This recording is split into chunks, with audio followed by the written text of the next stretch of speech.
Hey everyone, BrickLover18 here. If you've watched any of my LEGO City updates, you'd know that I have a LEGO roller coaster in my city, something that a lot of cities don't have. The roller coaster is from brickcoaster.com and they sent it to me a couple years ago now. I made a review of it and then I put it in my city. It looks really cool in my city and they've done a lot of improvements to their product since the original roller coaster, and now I'm finally excited to be able to have the roller coaster motorized. So it can completely do a loop all by itself with the coasters. I don't have to do any of it. So here in this video, I'm going to show you how I'm going to make this possible. And to start off, I have this package here from brickcoaster.com with some parts that I need to get started. Alright, let's open it up.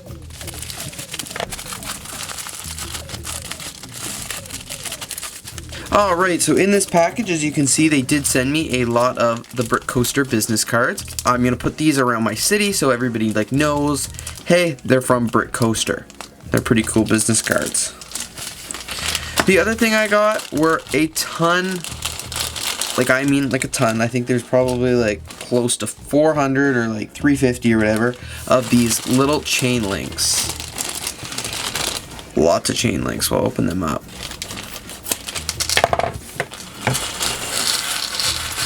There is so many of them. They're all the really small ones, so the roller coaster can hook onto the bottom and get pulled up. They also included another set of Brick Coaster wheels just in case I make another roller coaster or something like that. Now what I have to do is assemble all these little chain links together, and I have to add them to the roller coaster over here. They will be going along the whole back there, so the roller coaster will get pulled up the slope. It will go all the way around by itself. It'll go back to the base of the roller coaster there, and it will get pulled up again and just continue the loop. My goal, because I did a video a little while back of how I motorized the LEGO Ferris wheel with this Mindstorm, my goal is to get both motorized on the same motor there, or I'll take one of the motors that I have in my LEGO train and see what I can do to kind of work this together. And now that I have everything moved out, the most important thing I'm going to do is stabilize the track. So last year in Philadelphia, the tables weren't level, which is fine. The table here is pretty level, but I had a really difficult time when I got there to try and assemble the track, because as you can see, I didn't do a very good job of assembling the track. There's just very little support and things like that. It's not how Brick Coaster wants you to do it. So what I'm going to do is I'm going to make each support a lot stronger so it doesn't wiggle as much, especially when the tables aren't going to be very secure. Another thing I'm going to do is I'm going to label the bottom of each piece of track, because when I got to Philadelphia last year, I had a lot of issues trying to put the track back together, just because there's so many different pieces, so many different components, and it was really a pain in the butt, and it took probably over an hour just to get the track reassembled when I got there. So I don't want that to happen again this year, so I'm going to make sure I do it a lot more efficiently, and even though it's only March, I'm going to start working on it right now, because it's going to be a big job. Well, that actually took a lot longer than I thought it would, but it is now done. As you can see, I replaced all the really bad and weak supports with 2x2 Duplo bricks and a bunch of other LEGO bricks as well, and it makes it so much stronger now. I can barely even wiggle it. It's really good. I did a lot of different work, used a lot of different techniques here. The challenge was I had to leave space in between each one so the chain links can go up, and then I didn't have to worry about that over here anymore, so that was better. Again, over here it was all redone as well, just because it was all different, and I actually found out that I had a different height going the whole way up. It was too tall here, which is throwing it off the whole way there, so that's a lot better, and I'm glad I figured that out.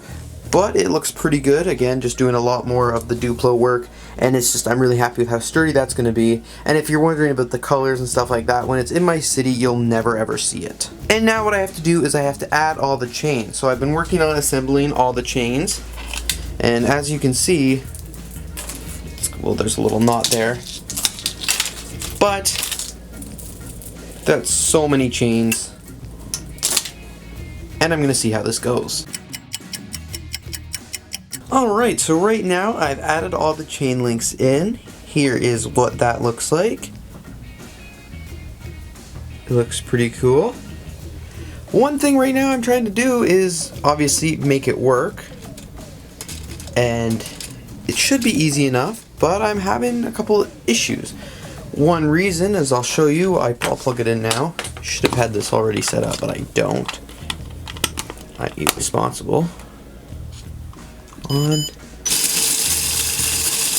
First off, it's going way too fast. And the second of all, it's going in the wrong direction. So it's supposed to, I'll leave it on so you can hear, it's supposed to go like this, catch, go up, and then go all the way around again.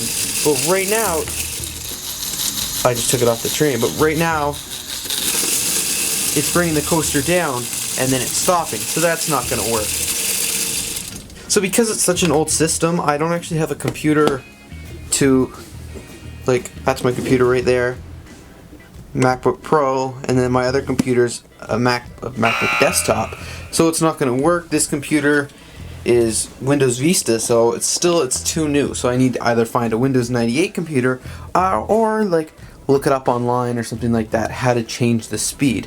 Another option I'm going to think about is getting motors to work with, you know, the more current Lego motor and just scratch the Mindstorms altogether. I'm not really sure. I'm going to spend a little bit more time here just trying to figure it out and decide what to do.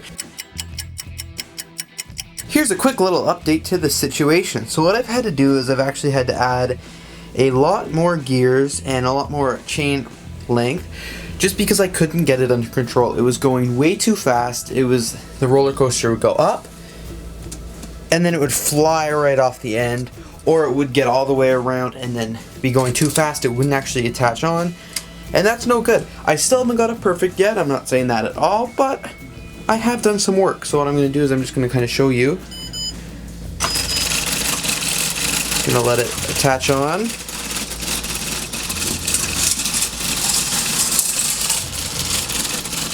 And see, right now it's just having a little issue reattaching, but once it gets on, it goes all the way up, goes all the way around, and it works just fine. So now I just need to worry about getting it reattached and continuing to move on. As you can see, I have a gear there,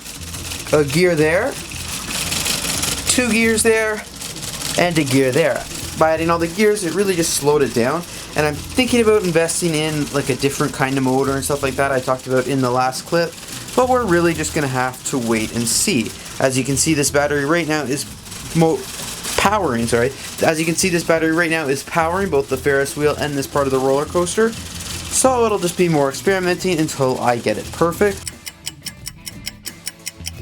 Alright everyone, so after a lot more modifications and just general working on it and testing a couple things out, I finally have it. So the roller coaster goes all the way up the track, all the way around the track, and then all the way back up the track. Alright, so roller coaster epilogue here.